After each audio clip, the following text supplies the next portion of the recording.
একদিন এক জঙ্গলে উড়ছিল একটি কথা বলা লাল টিয়া। হঠাৎ একটি শিকারীর খাঁচায় লাল টিয়া আটকা পড়ল। সে চিৎকার করে ডাকতে লাগলো, কে কোথায় আছো? আমাকে শিকারীর খাঁচা থেকে উদ্ধার করো। শিকারী আমাকে ধরতে পারলে মেরে ফেলবে। তখন এক গরিব জেলে ওই পথ দিয়ে যাচ্ছিল। সে টিয়া পাখির ডাক শুনে তার কাছে ছুটে আসলো। হে মানুষ, আমাকে এই শিকারীর জাল থেকে উদ্ধার করো, নয়তো সে আমাকে বিক্রি করবে, নয়তো আমাকে মেরে ফেলবে। তুমি তো দেখছি মানুষের মতো কথা বলতে পারো। ভোলা টিয়া পাখির সাথে কথা বলতে বলতেই শিকারী চলে আসলো। শিকারী এসে দেখল তার খাঁচায় টিয়া পাখি ধরা পড়েছে। যাক, সারাদিনে একটি শিকার হলো।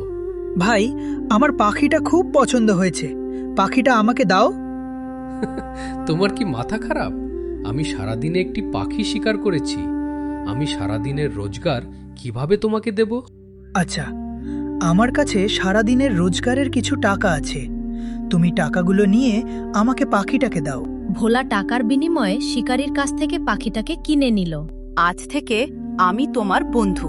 ভোলা পাখিটাকে নিয়ে বাড়ি এলো। তুমি আমাকে মুক্ত করার জন্য সারাদিনের রোজগার শিকারীকে দিয়ে দিলে। ওতে কিছু যায় আসে না, আমি জেলে, আমি আবার মাছ বিক্রি করে ঠিকই জোগাড় করে নেব। তোমাকে তো ভালো মানুষ মনে হচ্ছে। তুমি কি বিয়ে করনি? না, আমি বিয়ে করিনি। তাহলে তো তোমার রান্না করতে অনেক কষ্ট হয়। তা হয় বটে। তাহলে তুমি একটা বিয়ে করো। আমি জেলে, আমাকে আবার কে বিয়ে করবে? আমি এক রাজকুমারীর কথা জানি। রাজকুমারীকে এক দুষ্ট লোক বন্দি করে রেখেছে। তুমি যদি ওই দুষ্ট লোককে হারাতে পারো, তাহলে তুমি রাজকুমারীকে পাবে। আচ্ছা, আমি রাজকুমারীকে দুষ্টু লোকের কাছ থেকে মুক্ত করব। আমি সময় হলে রাজকুমারীর সন্ধান দেব। লালটিয়া ও ভোলা রানীকে উদ্ধারের জন্য এক জঙ্গল পার করে অন্য জঙ্গলে প্রবেশ করল। তারা দুজনে অনেক অপেক্ষার পর রাজকুমারীর কাছে পৌঁছে গেল। ভোলা ভিতরে প্রবেশ করতেই দেখল সেই দুষ্টু লোক।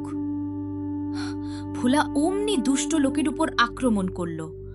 দুষ্টু লোক কিছু বোঝার আগেই ভোলার কাছে পরাজিত হল। রাজকুমারী, আমি তোমাকে উদ্ধার করার জন্য এসেছি। ধন্যবাদ প্রিয়, আমাকে উদ্ধার করার জন্য। এই দুষ্টু লোক আমার পিতা মাতাকে মেরে ফেলেছে। রাজকুমারী ও ভোলা তারা আবার বাড়ির উদ্দেশ্যে রওনা দিল। টিয়া পাখি ভোলা ও রাজকুমারীকে বিয়ে দিল। তুমি সাধারণ কোনো পাখি না, সত্যি করে বলো, তুমি কে? তুমি কিভাবে রাজকুমারীর বন্দিদশার কথা জানলে? আমি হলাম একজন পরী। অনেকদিন আগে আমি এক জঙ্গল দিয়ে যাচ্ছিলাম। হঠাৎ দেখলাম একজন সাধু তপস্যা করছে। আমি সাধুর তপস্যা ভাঙতেই সাধু আমাকে অভিশাপ দিল। আজ থেকে তুই আর পরী থাকবি না, তুই টিয়া পাখিতে পরিণত হবি। যখন তুই একজন রাজকুমারীকে দুষ্টু লোকের হাত থেকে রক্ষা করবি ও তার বিয়ে দিবি, তখন তুই টিয়া পাখি থেকে পরীতে রূপ নিতে পারবি। তখন আমি টিয়া পাখিতে পরিণত হই। ধন্যবাদ আমার প্রিয় বন্ধু ও আমার রাজকুমারী। তোমাদের জন্য আমি আবার আমার রূপ নিতে পারলাম। প্রিয় বন্ধু, আজ থেকে আর তোমাকে মাছ বিক্রি করতে হবে না। আমি তোমাকে অনেক ধন রাশি দিলাম, যার মাধ্যমে তুমি রাজকুমার হতে পারবে। তখনই ভোলার রাজপ্রাসাদ বাড়ি তৈরি হল। আচ্ছা বন্ধু, তোমাদের কাছ থেকে আমি বিদায় নিচ্ছি। তোমরা সুখে থেকো।